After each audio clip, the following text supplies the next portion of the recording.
소중한 사연을 나누는 세상만사입니다. 여러분의 이야기가 누군가에게는 위로와 용기가 될 거라 믿습니다. 그럼 오늘도 함께 시작해 볼까요? 저는 오늘 제 아들에게 150억 원을 한 푼도 주지 않기로 결심했습니다. 아니, 정확히 말하면 아들이 평생 잊지 못할 방식으로 그 돈을 사용하기로 했습니다. 제 이름은 고정숙, 올해 75살입니다. 남편을 일찍 여의고 혼자 두 아이를 키운 평범한 노인이죠. 하지만 지난 7년 동안 저는 세상에서 가장 비싼 거짓말을 하며 살아왔습니다. 어떻게 이런 결심을 하게 됐냐고요? 그 이야기를 하려면 며칠 전 제가 한겨울 밤거리에 쫓겨났던 그날부터 시작해야 할 것 같습니다. 그날은 12월 중순 서울에 한파주의보가 내려진 날이었습니다. 밤 9시쯤이었을 겁니다. 저는 낡은 슬리퍼를 질질 끌며 아파트 복도를 걸어 나왔습니다. 손에 든 건 급하게 싼 옷까지 몇 벌이 든 쇼핑백 하나뿐이었죠. 엘리베이터를 타고 1층으로 내려가는 동안 거울에 비친 제 모습을 봤습니다. 흰머리가 헝클어진 75살 노인. 두꺼운 패딩도 없이 얇은 가디건만 걸친 초라한 모습이었습니다. 아파트 경비 아저씨가 저를 보더니 깜짝 놀라며 물었습니다. 이렇게 추운 날 어디 가시냐고. 저는 아무 대답도 할 수 없었습니다. 75살 먹은 노인이 친아들에게 쫓겨났다는 걸 어떻게 말할 수 있겠습니까? 택시를 타고 30년 지기 친구 명인의 집으로 향하는 동안 저는 지난 7년을 떠올렸습니다. 7년 전 아들 서준이가 말했습니다. 엄마, 우리 집에서 같이 사시면서 도윤이 좀 봐주실 수 있어요? 며느리 민지도 직장을 다녀야 해서요. 당시 저는 망설임 없이 그렇게 하겠다고 했습니다. 손자를 볼 수 있다는 게 얼마나 기쁜 일입니까? 게다가 혼자 사는 것도 외로웠으니까요.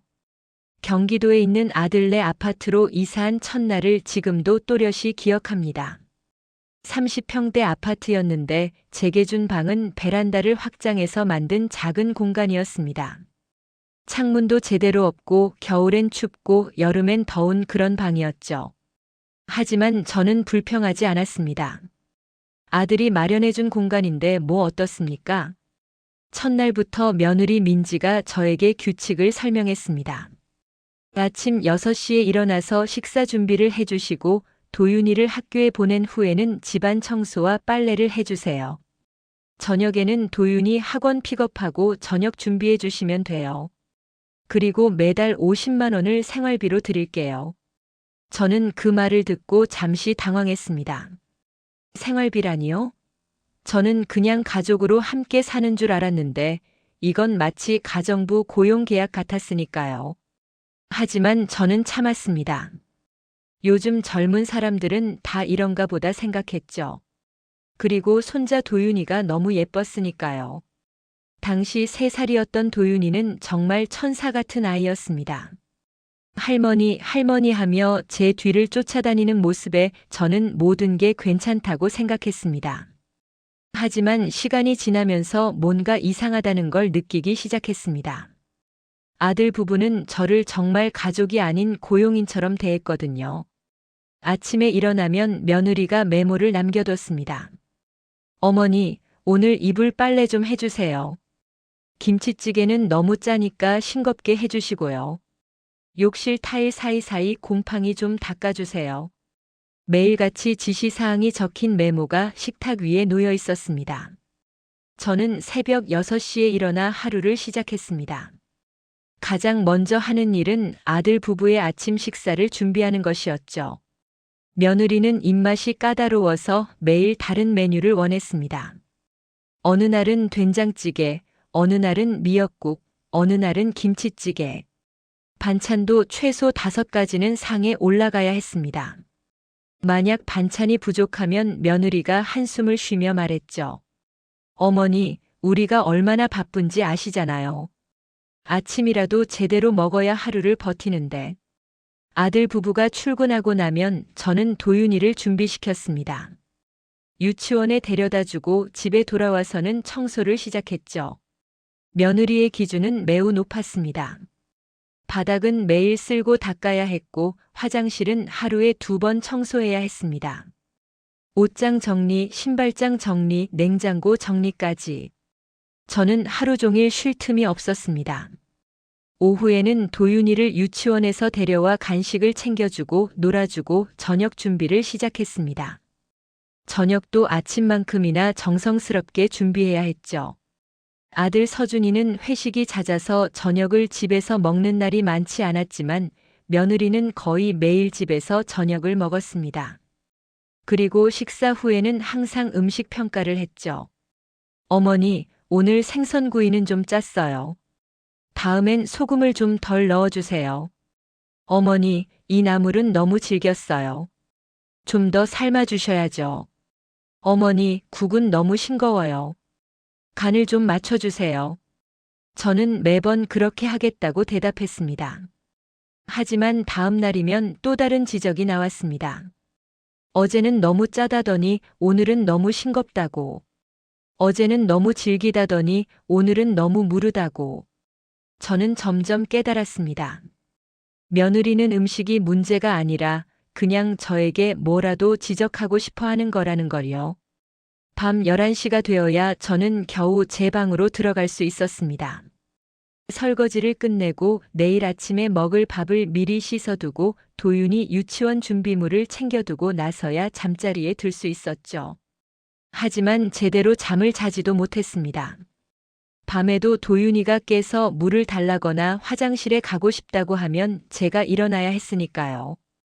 이런 생활이 1년, 2년, 3년 계속됐습니다. 저는 단 하루도 쉬지 못했습니다. 명절에도 추석에도 설날에도 저는 부엌에서 음식을 준비했죠. 며느리 친정 식구들이 오는 날이면 더 바빴습니다. 며느리 어머니는 딸보다 더 까다로웠거든요. 이 집 음식은 항상 싱겁네. 우리 딸이 불쌍해. 그런 말을 들으면서도 저는 참았습니다. 50만 원. 그게 제가 받는 전부였습니다. 한 달에 50만 원으로 저는 제 옷도 사야 하고 가끔 친구들 만날 때 커피값도 내야 하고 병원비도 내야 했습니다. 물론 큰 병원비는 아들이 내주긴 했지만 그것도 마치 큰 호의를 베푸는 것처럼 말했죠. 엄마, 병원비 내드렸어요. 감사하다는 말씀 좀 해주세요. 7년 동안 저는 단 한 번도 여행을 가본 적이 없습니다. 친구 명희가 제주도 여행 가자고 했을 때도 온천 여행 가자고 했을 때도 저는 거절했습니다. 며느리가 허락하지 않았거든요. 어머니, 저희가 맞벌이라 어머니가 안 계시면 도윤이를 누가 봐요? 그 말 한마디에 저는 모든 걸 포기했습니다. 도윤이는 자라서 초등학생이 됐습니다. 이제 10살. 예전처럼 할머니, 할머니 하며 따라다니지는 않았지만 여전히 저에게는 소중한 손자였습니다. 저는 매일 아침 도윤이를 학교에 데려다주고 오후에는 학원 3곳을 돌며 픽업했습니다. 영어학원, 수학학원, 피아노학원. 도윤이 스케줄이 저보다 더 빡빡했죠. 그러던 어느 날이었습니다. 며칠 전 12월 중순이었죠. 도윤이를 학교에서 데려오는 길이었습니다. 학교 앞 횡단보도를 건너는데 갑자기 오토바이 한 대가 빠른 속도로 달려왔습니다. 저는 도윤이를 보호하려고 얼른 끌어당겼는데 그 과정에서 도윤이가 발을 헛디뎠습니다. 그리고 그대로 넘어지면서 발을 심하게 삐끗했죠. 도윤이가 비명을 질렀습니다. 할머니 아파요. 다리가 너무 아파요. 저는 당황해서 급히 도윤이를 일으켰는데 도윤이는 다리에 힘을 전혀 주지 못했습니다. 저는 급히 택시를 잡아 타고 가까운 응급실로 달려갔습니다. 응급실에서 엑스레이를 찍고 기다리는 동안 저는 떨리는 손으로 아들에게 전화를 걸었습니다. 서준아, 도윤이가 다쳤어. 지금 병원이야. 아들은 회의 중이라며 짜증스러운 목소리로 대답했습니다. 엄마, 지금 중요한 회의 중이에요. 민지한테 연락하세요. 그리고는 전화를 끊어버렸죠. 며느리 민지에게 전화를 걸었습니다. 민지야, 도윤이가 다쳤어. 지금 병원인데. 며느리는 제 말이 끝나기도 전에 소리를 질렀습니다. 뭐라고요? 어머니, 대체 뭘 하신 거예요? 제가 매번 조심하라고 했잖아요. 도윤이 손 꼭 잡고 다니라고 몇 번을 말씀드렸어요. 저는 해명하려 했습니다. 아니야, 오토바이가 갑자기. 하지만 며느리는 제 말을 끊었습니다. 어느 병원이에요? 지금 당장 가볼게요. 그리고 어머니, 이번엔 정말 큰일이에요. 알고 계세요? 30분 후 며느리가 병원에 도착했습니다. 응급실 문을 박차고 들어온 며느리의 얼굴은 분노로 일그러져 있었습니다. 의사는 막 엑스레이 결과를 설명하고 있었죠. 다행히 골절은 아니지만 발목 인대가 심하게 늘어났습니다. 최소 4주는 깁스를 하고 안정을 취해야 합니다. 며느리는 의사의 말을 듣더니 저를 돌아봤습니다. 어머니. 그 목소리는 차갑고 날카로웠습니다. 대체 어떻게 된 거예요? 제가 도윤이 손 꼭 잡고 다니라고 했죠? 응급실에 환자들이 많았지만 며느리는 아랑곳하지 않고 목소리를 높였습니다. 우리가 어머니를 믿고 도윤이를 맡긴 건데 이게 뭐예요? 저는 조용히 대답했습니다. 미안하다. 오토바이가 갑자기 나타나서. 하지만 며느리는 제 사과를 받아들이지 않았습니다. 갑자기 나타났으면 더 조심하셨어야죠. 어머니, 이제 도윤이 4주 동안 학원도 못 가잖아요. 기말고사 준비는 어떡하고요? 저는 할 말이 없었습니다. 손자가 다쳤는데 며느리의 머릿속에는 학원과 시험밖에 없었으니까요. 도윤이는 침대에 누워 울고 있었습니다. 저는 손자의 손을 잡으려 했지만 며느리가 제 손을 뿌리쳤습니다. 어머니, 물러나 계세요. 제가 돌볼게요. 1시간 후 아들 서준이가 병원에 도착했습니다. 서준이는 병원비 수납을 하고 와서는 저를 복도로 불러냈습니다. 엄마. 아들의 목소리는 차갑고 무거웠습니다. 이거 어떻게 된 거예요? 저는 다시 한번 설명했습니다.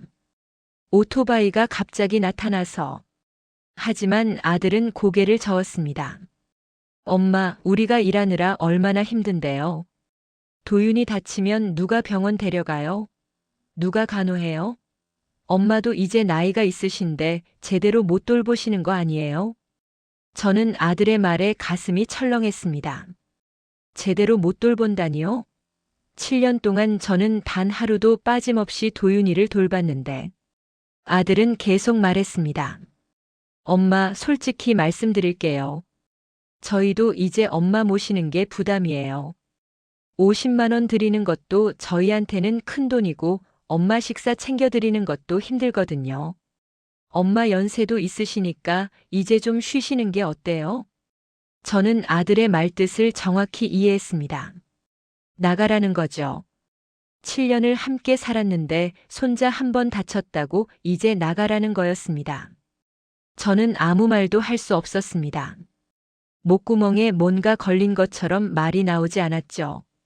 그날 밤 집으로 돌아왔습니다. 도윤이는 방에서 깁스를 한 채 누워 있었고 며느리는 거실에서 저를 기다리고 있었습니다. 어머니. 며느리가 입을 열었습니다. 저희가 심각하게 이야기를 나눴어요. 솔직히 말씀드릴게요. 어머니가 계시는 게 저희한테 너무 스트레스예요. 며느리는 쇼핑백 하나를 제 앞에 내밀었습니다. 어머니 옷 몇 벌 넣어뒀어요. 당분간은 어머니 친구분 댁에서 지내시는 게 좋을 것 같아요. 도윤이 치료에도 집중해야 하고 저희도 정신 좀 차려야 하거든요. 어머니가 계시면 계속 도윤이 다친 일이 생각나서 저도 일에 집중이 안 돼요.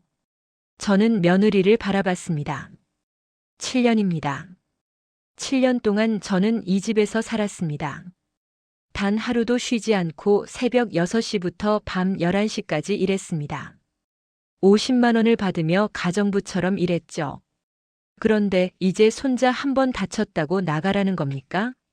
며느리는 제 눈을 똑바로 보지 못했습니다. 어머니, 오해하지 마세요. 영원히 나가라는 게 아니라 당분간만요. 도윤이 달이 나으면 다시 오시면 되죠.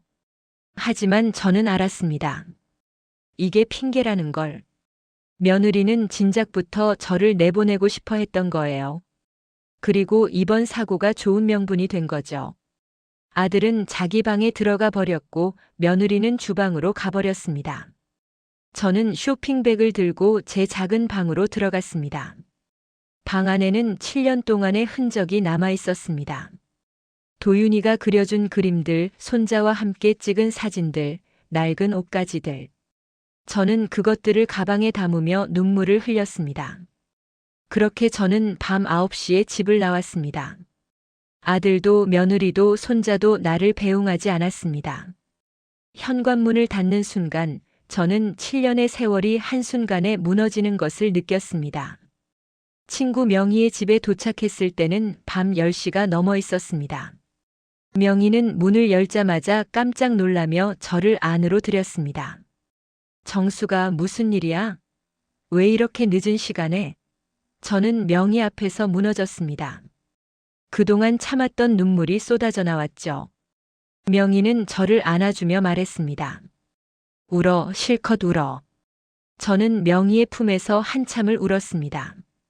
7년 동안 참았던 서름이 한꺼번에 터져 나왔습니다. 명희는 제 이야기를 다 듣고 나서 한숨을 쉬었습니다. 정수가, 넌 너무 착했어. 너무 참기만 했어. 다음 날 아침 저는 명희와 마주 앉아 이야기를 나눴습니다. 명희야, 나 이제 어떻게 해야 할까? 명희는 잠시 생각하더니 말했습니다. 정수가, 이제 내 인생을 살아. 7년 동안 아들 뒷바라지 했으면 됐어. 이제는 내가 행복할 차례야. 저는 고개를 끄덕였습니다. 그리고 명희에게 제 비밀을 꺼냈습니다. 명희야, 사실 나한테 돈이 좀 있어. 명희는 놀라며 물었죠. 얼마나? 저는 조용히 대답했습니다. 150억. 명희의 눈이 휘둥그레졌습니다. 뭐? 150억? 정수가 무슨 소리야? 저는 천천히 설명했습니다. 남편이 은퇴하고 나서 우연히 투자한 부동산이 대박이 난 거야. 강남 쪽 노후 상가였는데 재개발되면서 어마어마한 돈이 됐지. 하지만 남편은 자식들한테 알리지 말라고 했어. 돈만 보고 달려들까봐. 명희는 믿을 수 없다는 표정이었습니다. 그럼 넌 150억이 있으면서 왜 7년 동안 50만 원 받으며 살았어? 저는 쓸쓸하게 웃었습니다.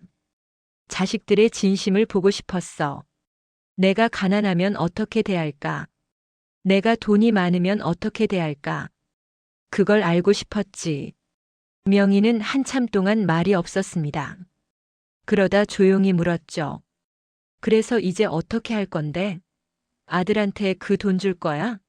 저는 고개를 저었습니다. 아니, 나 이제 결심했어. 서준이한테 평생 잊지 못할 교훈을 줘야겠어. 저는 다음 날부터 움직이기 시작했습니다. 가장 먼저 한 일은 변호사를 만나는 것이었습니다. 저는 제 모든 재산 목록을 정리했습니다. 강남 상가 건물 3채, 목동 아파트 2채, 예금과 주식 등을 합쳐서 정확히 152억 원이었습니다. 변호사는 제 계획을 듣고 놀란 표정을 지었습니다. 할머니, 정말 그렇게 하시겠습니까? 아드님께 한 푼도 안 주시고 전액 기부하시겠다고요? 저는 고개를 끄덕였습니다. 네. 하지만 조건이 있어요. 저는 변호사에게 제 계획을 자세히 설명했습니다. 150억 원 중에서 130억 원을 미래복지재단에 기부하겠습니다. 하지만 기부자 명의는 제 아들 서준과 며느리 민지의 이름으로 해주세요. 그들이 마치 자신의 전 재산을 기부한 것처럼요. 변호사는 고개를 갸우뚱했습니다. 그게 가능할까요? 저는 설명했습니다. 가능합니다. 제가 익명으로 기부하되 대외적으로는 제 아들 부부의 이름으로 발표하는 거죠. 물론 아들 부부는 전혀 모르는 일이고요. 변호사는 잠시 생각하더니 고개를 끄덕였습니다. 이해했습니다. 진행해 보겠습니다. 일주일 후 모든 준비가 끝났습니다. 저는 제 모든 부동산을 현금화했습니다. 그리고 그중 130억 원을 미래복지재단에 송금했습니다. 재단 측과 미리 협의한 대로 기부자는 고서준과 박민지 부부로 발표되었죠. 며칠 후였습니다. 제가 명인의 집에서 아침 뉴스를 보고 있는데 갑자기 아들의 얼굴이 화면에 나왔습니다. 중견기업 부장 고서준 씨와 커피 프랜차이즈 팀장 박민지 씨 부부가 전 재산 130억 원을 미래복지재단에 기부했습니다. 이들 부부는 평소 어려운 이웃을 위해 봉사활동을 해왔으며 이번 거액 기부로 사회에 귀감이 되고 있습니다. 화면 속에서 아들과 며느리는 당황한 표정으로 기자들에게 둘러싸여 있었습니다. 기자들이 물었습니다. 어떻게 이런 거액을 기부하실 생각을 하셨나요? 아들은 말문이 막힌 듯 더듬거렸습니다. 저희는 그게 며느리도 마찬가지였죠. 저희가 그날 저녁 제 휴대전화가 울렸습니다. 아들이었습니다. 저는 전화를 받지 않았습니다. 연달아 10통이 넘는 전화가 왔지만 저는 모두 무시했죠. 그러다 문자 메시지가 왔습니다. 엄마, 이게 무슨 일이에요? 우리 이름으로 130억 원이 기부됐다고 뉴스에 나왔어요. 대체 무슨 일인지 설명 좀 해주세요. 저는 답장하지 않았습니다. 대신 창밖을 바라보며 생각했습니다. 이제 시작이구나. 다음 날부터 아들 부부의 인생이 완전히 바뀌기 시작했습니다. 회사에서는 아들을 영웅처럼 대했습니다. 사장이 직접 아들을 불러 칭찬했다고 하더군요. 고 부장, 자네가 그런 대단한 사람인 줄 몰랐네. 130억을 기부하다니. 정말 존경스럽네. 며느리의 회사에서도 마찬가지였습니다. 본사 임원들이 며느리를 따로 불러 식사를 대접했고 회사 홍보 자료에 며느리의 이야기가 실렸습니다. 박민지 팀장, 나눔을 실천하는 기업인의 표본. 거리를 걷다가도 사람들이 알아봤습니다. 그 130억 기부한 부부 아니세요? 정말 대단하세요. 존경합니다. 아들과 며느리는 처음에는 당황했지만 점점 그 상황을 즐기기 시작했습니다. 아들의 회사에서는 승진 이야기가 나왔습니다. 이렇게 훌륭한 인품을 가진 사람을 임원으로 만들어야 한다고. 며느리의 회사에서도 마찬가지였죠. 본부장 승진이 거의 확실시됐습니다. 방송국에서도 연락이 왔습니다. 한 유명 토크쇼에서 아들 부부를 게스트로 초대하고 싶다고. 아들 부부는 그 제안을 받아들였습니다. 그리고 방송에 나가 거짓말을 늘어놓았죠. 진행자가 물었습니다. 어떻게 이런 큰 결심을 하셨나요? 며느리가 대답했습니다. 저희 시어머니께서 평소에 나눔의 중요성을 강조하셨어요. 그 가르침을 실천하고 싶었습니다. 아들도 거들었죠. 네, 어머니께서 늘 말씀하셨어요. 돈보다 중요한 건 사람이라고. 저는 그 방송을 보며 씁쓸하게 웃었습니다. 저를 내쫓은 아들과 며느리가 이제 저를 성인처럼 칭송하고 있었으니까요. 명희가 옆에서 말했습니다. 정수가 저것들 봐라. 뻔뻔하기는. 저는 고개를 저었습니다. 아직 끝이 아니야. 한 달이 지났습니다. 아들 부부의 명성은 하늘을 찔렀습니다. 각종 시상식에서 상을 받았고 신문과 잡지에서 인터뷰 요청이 쏟아졌죠. 아들은 회사에서 전무로 승진했고 며느리는 본부장이 됐습니다. 그들의 연봉은 2배로 뛰었습니다. 하지만 그들은 불안했습니다. 130억이 대체 어디서 나온 건지 알 수 없었으니까요. 아들은 여러 곳에 알아봤지만 아무도 정확한 답을 주지 못했습니다. 재단 측에서는 기부자의 익명성을 보장한다며 입을 다물었고요. 그러던 어느 날 재단 이사장이 아들에게 전화를 걸었습니다. 고서준 씨, 실은 말씀드릴 게 있습니다. 기부자분이 직접 연락을 원하십니다. 아들은 긴장하며 물었습니다. 기부자가 누구입니까? 이사장은 조심스럽게 대답했습니다. 댁의 어머니 고정숙 여사님입니다. 아들은 그 자리에서 얼어붙었습니다. 뭐라고요? 저희 어머니요? 이 사장은 설명했습니다. 네. 고정숙 여사님께서 본인의 전 재산 150억 원 중 130억 원을 두 분 명의로 기부하신 겁니다. 아들은 전화기를 떨어뜨릴 뻔했습니다. 150억? 엄마가? 그게 무슨 소리예요? 이 사장은 계속 말했습니다. 여사님의 남편분께서 생전에 투자하신 부동산이 큰 수익을 냈고 그 돈을 여사님 명의로 남기셨다고 합니다. 하지만 여사님께서는 자녀분들이 돈 때문에 다가올까봐 일부러 숨기고 계셨다고 하더군요. 아들은 머리가 하얘졌습니다. 엄마가 150억을 가지고 있었다고. 그런데 왜 우리한테 50만 원씩 받으며 살았던 거지? 이 사장은 담담하게 말을 이었습니다. 여사님께서 말씀하시길 자녀분들의 진심을 보고 싶으셨다고 합니다.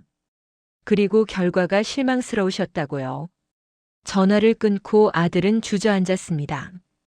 며느리가 옆에서 물었습니다. 여보, 무슨 일이에요?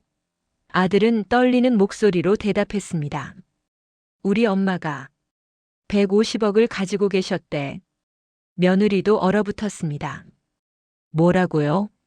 아들은 모든 걸 설명했습니다.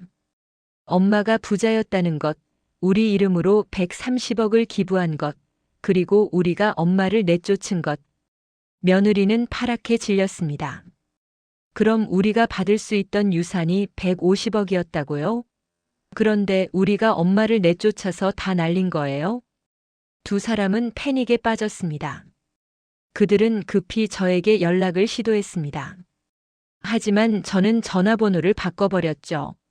명의를 통해서도 연락을 시도했지만 명의는 저의 위치를 알려주지 않았습니다. 일주일 후 아들 부부는 미래복지재단을 찾아갔습니다. 그들은 이 사장을 만나 애원했습니다. 제발 기부를 취소해 주세요. 저희가 실수했어요. 이 사장은 고개를 저었습니다. 불가능합니다. 이미 그 돈은 여러 복지 사업에 배분됐습니다.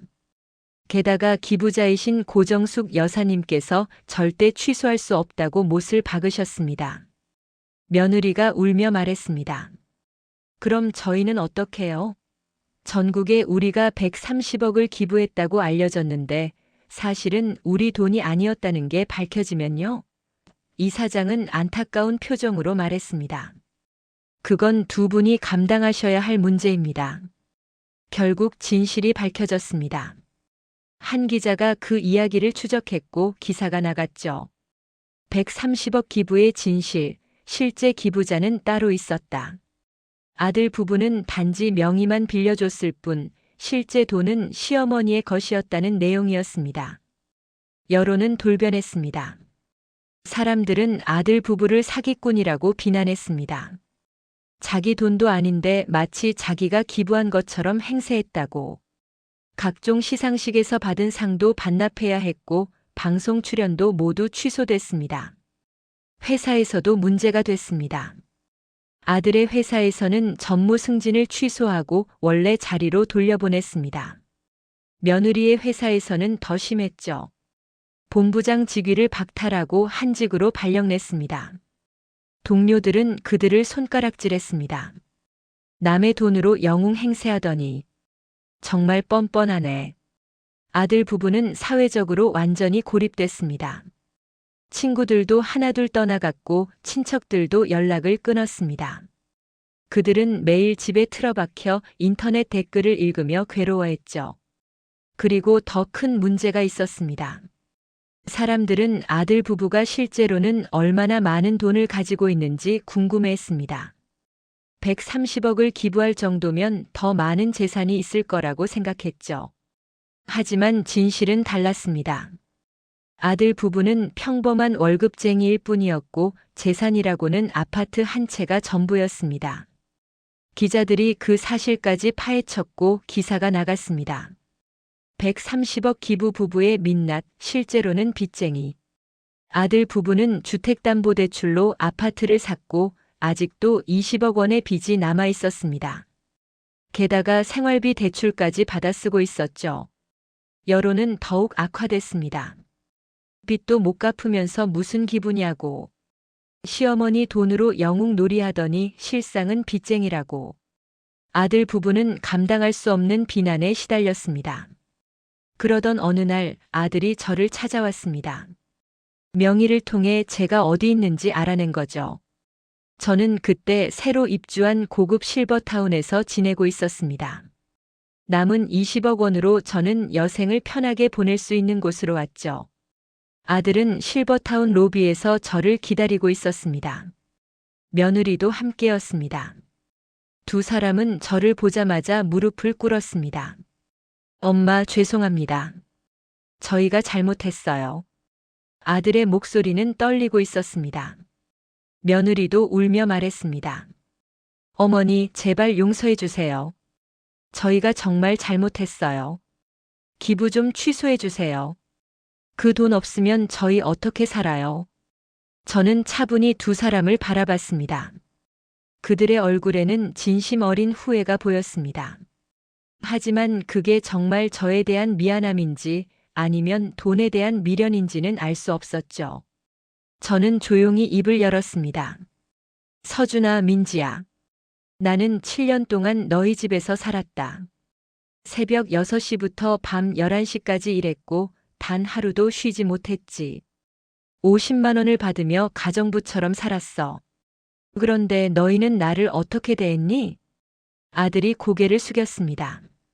엄마, 죄송해요. 정말 죄송해요. 저는 계속 말했습니다. 도윤이가 다쳤을 때 너희는 나를 범죄자 취급했어. 응급실에서 큰 소리로 나를 꾸짖었지. 그리고 그날 밤 나를 집에서 쫓아냈어. 한겨울 밤에 75살 노인을 거리에 내쫓았단 말이야. 며느리가 울먹였습니다. 어머니, 저희가 정말 잘못했어요. 다시는 그러지 않을게요. 제발 다시 기회를 주세요. 저는 고개를 저었습니다. 기회? 7년이 기회가 아니었니? 7년 동안 나는 너희에게 수없이 많은 기회를 줬어. 하지만 너희는 그 기회를 버렸지. 아들이 애원했습니다. 엄마, 제발요. 저희가 어떻게든 보상할게요. 엄마를 모시고 잘 살게요. 제발 기부만 취소해 주세요. 저는 단호하게 말했습니다. 불가능해. 그 돈은 이미 어려운 사람들에게 갔어. 그리고 나는 그게 맞다고 생각해. 며느리가 절규했습니다. 그럼 저희는 어떡해요? 전국의 사기꾼으로 알려졌는데요. 회사에서도 쫓겨날 것 같고 사람들은 저희를 손가락질하고. 저희가 어떻게 살아야 해요? 저는 냉정하게 대답했습니다. 그게 바로 대가야. 너희가 나한테 한 일에 대한 대가. 너희는 나를 한겨울밤에 내쫓았어. 그때 너희는 내가 어떻게 살아야 하는지 생각했니? 안 했지. 그러니 이제 너희도 그 대가를 치러야 해. 아들이 머리를 조아렸습니다. 엄마, 정말 죄송해요. 저희가 잘못했어요. 하지만 제발 한 번만 더 기회를 주세요. 저는 일어서며 말했습니다. 서준아, 나는 이제 내 인생을 살 거야. 7년 동안 너희를 위해 살았으니 이제는 나를 위해 살고 싶어. 며느리가 붙잡으려 했지만 저는 뿌리쳤습니다. 그리고 마지막으로 말했습니다. 도윤이는 언제든 보러 와라. 손자는 여전히 소중하니까. 하지만 너희 두 사람은 이제 각자의 인생을 살아라. 내 돈을 기대하지 말고 내 힘으로 살아가렴. 아들 부부는 그 자리에 주저앉아 울었습니다. 하지만 저는 돌아보지 않았습니다.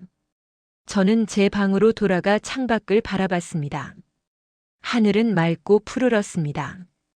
그 후로 한 달이 지났습니다. 아들 부부는 여전히 힘든 시간을 보내고 있었습니다. 회사에서는 결국 두 사람 모두 사직서를 냈고 새 직장을 구하기도 어려운 상황이었죠. 그들의 이름은 인터넷에 너무 많이 알려져서 이력서를 내도 번번이 거절당했습니다. 아파트도 결국 팔아야 했습니다. 대출 이자를 감당할 수 없었거든요. 그들은 작은 원룸으로 이사했고 생활비를 벌기 위해 아르바이트를 시작했습니다. 도윤이는 그런 부모를 보며 많은 걸 느꼈을 겁니다. 어느 날 도윤이가 혼자 저를 찾아왔습니다. 10살짜리 아이가 혼자 버스를 타고 실버타운까지 온 거죠. 저는 깜짝 놀라 도윤이를 안았습니다. 도윤아, 어떻게 혼자 왔니? 도윤이는 제 품에 안겨 울었습니다. 할머니, 보고 싶었어요. 저는 도윤이를 달래며 물었습니다. 엄마 아빠는 아시니? 도윤이는 고개를 저었습니다. 몰래 왔어요. 엄마 아빠한테 말하면 안 온다고 할 것 같아서요. 저는 한숨을 쉬었습니다. 그래도 연락은 해야지. 부모님이 걱정하실 거야. 도윤이는 고개를 끄덕이고는 제게 물었습니다. 할머니, 우리 엄마 아빠가 정말 나쁜 사람이에요? 학교 친구들이 그러는데 우리 부모님이 사기꾼이래요. 제 가슴이 찢어지는 것 같았습니다. 아니야, 도윤아. 내 부모님은 나쁜 사람이 아니야. 그냥 실수를 한 거야. 도윤이가 물었습니다. 그럼 할머니는 왜 우리 집에 안 오세요? 나는 할머니가 보고 싶은데. 저는 도윤이의 머리를 쓰다듬으며 말했습니다. 할머니는 여기서 새로운 삶을 살고 있어. 하지만 도윤이는 언제든 보러 와도 돼. 할머니는 항상 도윤이를 사랑하니까. 도윤이를 집에 돌려보낸 후 저는 많은 생각을 했습니다. 제가 한 일이 과연 옳았을까? 아들 부부를 너무 가혹하게 벌한 건 아닐까? 하지만 곧 고개를 저었습니다. 아니야. 그들은 마땅한 대가를 치르고 있는 거야. 며칠 후 미래복지재단 이사장에게서 연락이 왔습니다. 고정숙 여사님, 재단 이사회에서 여사님을 나눔위원회 명예위원장으로 추대하고 싶다고 합니다. 저는 놀라며 물었습니다. 명예위원장이요? 이사장은 설명했습니다. 네. 여사님의 큰 기부와 나눔 정신을 기리고자 합니다. 물론 급여는 없지만 재단의 주요 행사에 참석하시고 자문을 해주시면 됩니다. 저는 수락했습니다. 그리고 그때부터 저는 재단 일에 참여하기 시작했습니다. 제가 기부한 돈이 어떻게 쓰이는지 직접 보고 도움이 필요한 사람들을 직접 만났죠. 그 과정에서 저는 진정한 보람을 느꼈습니다. 어느 날 재단에서 주최하는 봉사활동에 참여했습니다. 독거노인들에게 식사를 대접하는 행사였죠. 그곳에서 저보다 나이가 많은 할머니 한 분을 만났습니다. 그분은 자식이 없어 혼자 사신다고 했습니다. 저는 그분과 이야기를 나누며 깨달았습니다. 자식이 있어도 이렇게 외로울 수 있구나. 그 할머니가 말했습니다. 저는 자식이 없어 외롭지만 그래도 실망할 일은 없어요. 하지만 당신처럼 자식이 있는데 외로운 건 더 슬픈 일이에요. 저는 그 말에 숙연해졌습니다. 맞는 말이었으니까요. 그날 밤 저는 혼자 앉아 지난 일들을 되돌아봤습니다. 7년간의 헌신, 한겨울밤의 추방, 150억의 결단. 그리고 지금의 평화로운 삶. 저는 후회하지 않았습니다. 제 선택이 옳았다고 생각했죠. 며칠 후 아들에게서 편지가 왔습니다. 편지에는 진심 어린 사과가 담겨 있었습니다. 엄마, 저는 이제야 깨달았어요. 제가 얼마나 큰 실수를 했는지. 엄마의 헌신을 당연하게 여기고 엄마를 돈으로만 계산했던 제 모습이 부끄럽습니다. 이제 저는 매일 후회하며 살고 있어요. 하지만 엄마의 선택을 이해해요. 저희가 그럴 만한 짓을 했으니까요. 편지는 계속됐습니다. 민지도 많이 변했어요. 이제는 집안일을 함께하고 도윤이를 직접 돌보고 있어요. 저희는 비록 가난하게 살지만 이전보다 더 행복한 것 같아요. 돈이 전부가 아니라는 걸 배웠거든요. 엄마가 주신 교훈을 평생 잊지 않겠습니다. 저는 그 편지를 읽으며 눈물을 흘렸습니다. 아들이 변했다는 게 기뻤지만 동시에 슬펐습니다. 왜 진작 깨닫지 못했을까? 왜 150억을 잃어야만 알게 됐을까? 하지만 저는 결심을 바꾸지 않았습니다. 남은 20억 원도 결국 전액 기부하기로 했습니다. 저는 실버타운에서 제공하는 생활비와 연금으로 충분히 살 수 있었으니까요. 20억 원은 아동복지재단에 기부했습니다. 이번에는 제 이름으로요. 그 소식을 들은 아들이 다시 찾아왔습니다. 이번에는 혼자였습니다. 아들은 저를 보자마자 말했습니다. 엄마, 제가 왜 왔는지 아세요? 돈 달라고 온 게 아니에요. 그냥 엄마가 건강하신지 보고 싶어서 왔어요. 저는 아들을 바라봤습니다. 그의 얼굴에는 진심이 보였습니다. 서준이는 의자에 앉으며 말했습니다. 엄마, 저는 이제 알아요. 엄마가 왜 그런 선택을 하셨는지. 저희한테 진정 중요한 게 뭔지 가르쳐 주시려고 하신 거죠? 저는 고개를 끄덕였습니다. 맞아. 나는 내가 돈보다 사람을 소중히 여기는 사람이 되길 바랐어. 하지만 너는 나를 돈으로 계산했지. 50만 원짜리 도우미로 생각했어. 아들이 고개를 숙였습니다. 죄송해요, 엄마. 정말 죄송해요. 저는 아들의 손을 잡았습니다. 서준아, 나는 내가 변하길 바랐어. 그리고 이제 너는 변한 것 같구나. 아들이 눈물을 흘렸습니다. 네, 엄마. 저는 이제 달라졌어요. 민지도 변했고 저희는 이제 정말 가족의 의미를 알게 됐어요. 저는 물었습니다. 도윤이는 잘 지내니? 아들이 고개를 끄덕였습니다. 네. 도윤이는 저희보다 강한 아이예요. 학교에서 놀림을 당해도 씩씩하게 이겨내고 있어요. 그리고 엄마를 자주 그리워해요. 저는 미소를 지었습니다. 도윤이 보고 싶구나. 다음 주말에 여기로 데려와라. 함께 시간을 보내자. 아들이 고개를 끄덕였습니다. 네, 엄마. 감사합니다. 아들이 돌아간 후 저는 창밖을 바라보며 생각했습니다. 150억. 그 돈으로 아들 가족은 평생 편하게 살 수 있었을 겁니다. 하지만 그들은 더 중요한 걸 잃을 뻔했죠. 가족의 의미, 사람의 가치, 진정한 행복. 제 선택이 그들에게 그걸 돌려준 거라면 저는 만족합니다. 지금 저는 75살입니다. 남은 인생이 얼마나 될지 모르지만 저는 이제 진정으로 행복합니다. 재단에서 봉사활동을 하며 보람을 느끼고 실버타운에서 새로운 친구들을 만나고 가끔 손자를 만나 행복한 시간을 보냅니다. 돈이 전부가 아니라는 걸 저는 70년을 살아오며 배웠습니다. 하지만 제 아들은 150억을 잃어야만 그걸 배웠죠.